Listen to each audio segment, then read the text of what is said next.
Now, have any of you gone into the supermarket and been overwhelmed by the sheer array of choices that, yeah, I can see. I love how Barry Schwartz, in the opening of his book, The Paradox of Choice, also the title of his TED Talk, gives an overwhelming number of examples of the overwhelming number of choices that we have in the supermarket. And I certainly know one of my biggest marketers that I like to follow, Rory Sutherland, who also is a good TED speaker, says that there's just too much going on to shape an objective reality, both visually, emotionally. There's just so much happening that we use a lot of these shortcuts in our brains, or these rules of thumb, to come to conclusions in everything in life, but also in the supermarket. And if you haven't met your jargon quota of the day, you can use words like heuristics or semantic markers. Now, when we look at something, we look at colour and shape before any other cognition occurs. Colour and shape. Now, for colour, the first thing we process is the colour saturation. And for shape, it's those curves that we look at and we process. Now, here I've got 3 bottles of wine. I'm not a wine drinker, but does anyone here recognise what wine goes in which shaped bottle?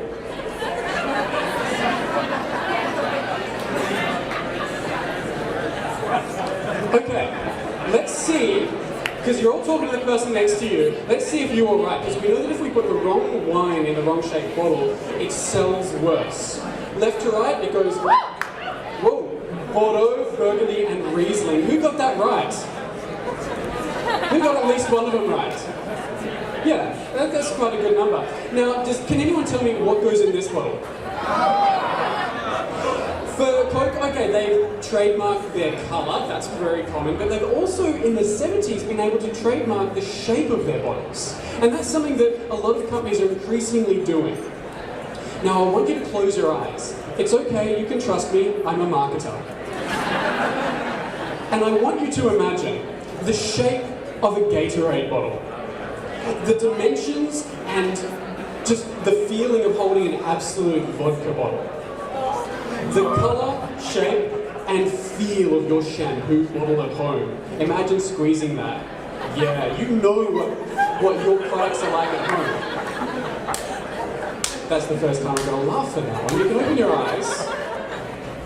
We're very attached people, and shape's a very important part of that. So here I've got some perfume bottles. Perfume's a really good example of an expensive product, a high involvement product, where we're emotionally attached to it. But in addition to the shape, in this case, you know, they convey various things like premium and the message of the fist, for example. But it's also the choice of material. So these are made of glass. But you could easily make these shapes out of plastic. But would it be the same? It would be squeezy, it wouldn't quite have the same shine or weight. All these things are having an effect on us. So these different cues, both the shape and, in this case, the choice of material, need to be congruent to convey the same thing, that this is a premium product for which you're willing to spend a lot of money. There are other category cues. For example, what does toothpaste come in?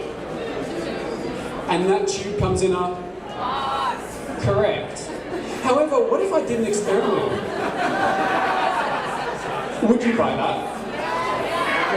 That would certainly sell a lot less. It's certainly new, and you could mitigate the effect of changing what you're doing and really rebelling against the expected norms by doing an awareness campaign. A lot of companies do that, but a lot of time it falls flat. What does mayonnaise come in? Or, so in the US, generally a jar or a plastic squeezy bottle. However, in Japan, it often comes in a very, very squeezy bottle with no writing on it. And I certainly know the first time I held one of these very squeezy bottles made of very thin plastic, it was very uncomfortable. And if you don't know what I'm talking about, go down to the International District, buy yourself a Japanese pancake, and squeeze some mayonnaise on that. Or, if you're visiting Japan, buy a pizza and put mayonnaise on that, because that's what they do over there. Now, what does cheese come in? So in the United States, it comes in one of these.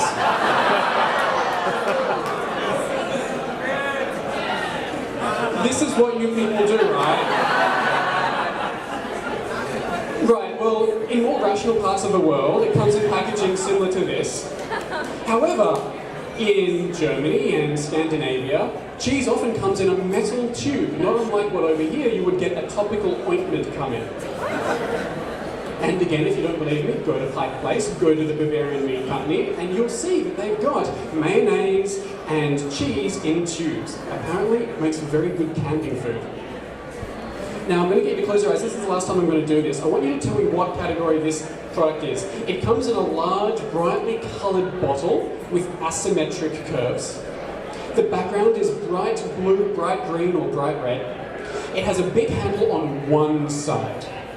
It's got brightly coloured text that is extra bold, uppercase, and a sans serif font arranged diagonally. What product category is this? You can open your eyes. Yeah, laundry detergent. Well done. What comes in this?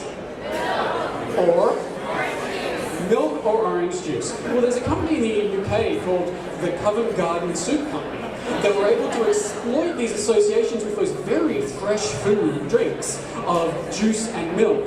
And this sold fantastically well. It's even got the white background to evoke that milk association. It is sold in an identical Tetra Pak. Now, who here knows Ben & Jerry's? Has anyone heard apparently it was many years ago, their advertising slogan and tagline, 99% pleasure, the rest is carton. Who's heard of that? Apparently, I think it was like the 70s or something. Well, I've got empirical proof that that is not the case. Because people are willing to spend a lot more on premium ice cream if it comes in a cylindrical container. Think about that next time you're lining up at 3 a.m. outside Salt and Straw in the cold for half an hour. Am I willing to spend this much? Perhaps, because it comes in a cylindrical container. Has anyone here heard of the Buba or Kiki effect?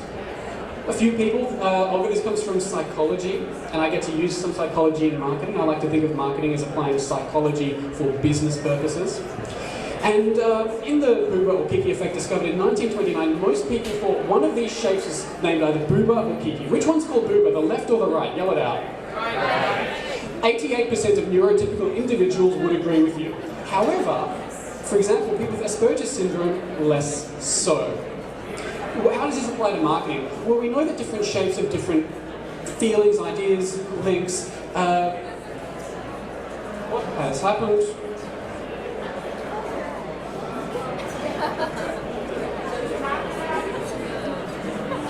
Have I pressed the button? There we go.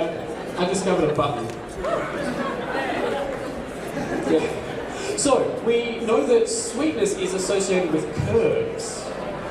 So is low colour saturation, whereas sourness has this ability to be enhanced by sharp shapes and more colour saturation in packaging. And we know that, for example, there was an experiment done showing that the more saturated the colour of orange on juice packets or juice boxes or bottles, it heightens the taste of the juice. Now, I don't need to explain to this audience how typography and font can change your interpretation of something. For example, this one says "you're mine," but if I wrote it in a different way...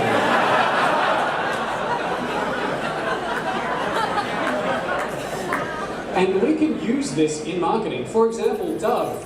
Their products traditionally were aimed primarily at women. However, Dove Men was released, and Dove Men has these nice, sans serif sharp angles, and in case you didn't get the message, it's got these big square brackets on the side.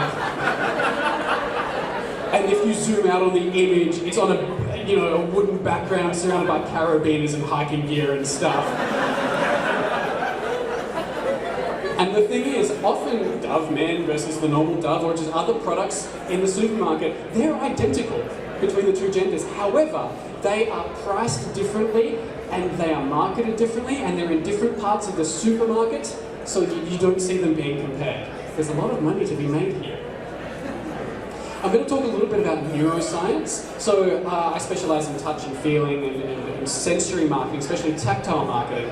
And we know that tactile marketing, or rather tactile things like when we look at shape and we hold shape, it's not processed in a different part of the brain. It's actually processed in a sub-region of the occipital lobe, where we process visual stuff, we process the concept of shape. And that's also if you close your eyes and imagine earlier, I had you imagining holding a bottle of Absolut vodka. Now, we know that some people are more touchy-feely. I'm certainly the type of person to walk into a department store and I just see material that I have to touch. Is anyone here like that? Yeah, you'd be more high need for touch like me, and there's a little survey you can do at home to find out where you fit on that scale. And we do it for the hedonic pleasure of touching things. We don't do it for the utility value. And again, marketers know this. For example, has anyone been to the Apple store or another store where the laptops and the phones are just angled ever so slightly wrong for being able to see the item? And you have to just touch it, like move the angle. That's because they're all made at exactly 76 degrees on purpose. It's slightly wrong. Because the moment you touch something, you've got that emotional connection to that. You don't want to let go of it. And the more you touch something, the lower your negative feelings and the more likely you are to feel positive feelings about a product. We know that this feeling of, oh, I own this, is the endowment effect.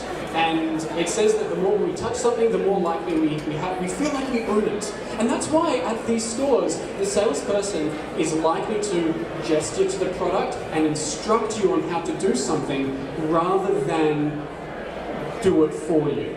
That's what they're doing. They want you to feel like you own it, so you're more reluctant to let go of it and walk out without buying it. Does anyone know why kettle chips are so hard to open? Yell it out. What do you think the answer is? Makes it worth it, like you're getting a workout or something, you worked hard for it. Yeah, like, they don't want you to get fat. Like, probably not. So it actually makes the chips feel crunchier. I don't want to say taste crunchy, but that mouthfeel is different. Now this is a research from 1977. We've since learned that females are more high need for touch and stuff like that. So more research needs to be done there. But we know that there are all these other, what we call it perceptual transference. One perception will affect another. Like earlier I said, colour can affect the sweetness or sourness of something.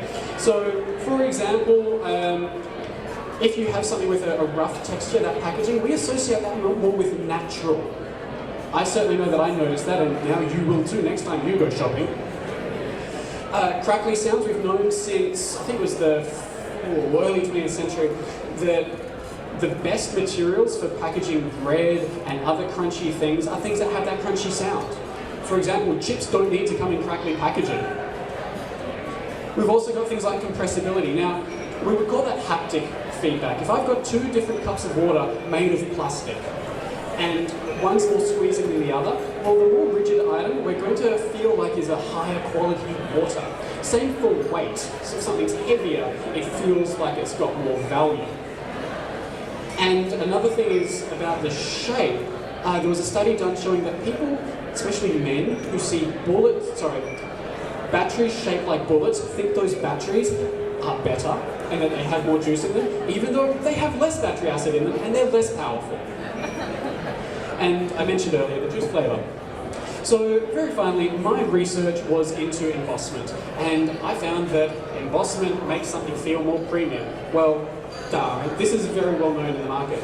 And I was also able to back up other things that were found that there needs to be that congruency. For example, embossment makes something feel premium, but it needs to mesh with some other premium cues. So if it's too cheap, okay, it feels nice and premium, but the price is a bit too low. Or it feels nice and premium, but the graphic design isn't nice, or it's too light. Another thing is that it helps grab attention, like in that very first slide, when you are faced with that huge array of books or products in the supermarket. Embossment sticks out, especially if it is foiled or shiny. So finally, packaging affects your perception of products. See if you can spot the cues next time you go shopping. And if you're looking for a marketer, I am an unemployed grad. Thank you very much. And you may now, press the button again. You may now applause. Thank you.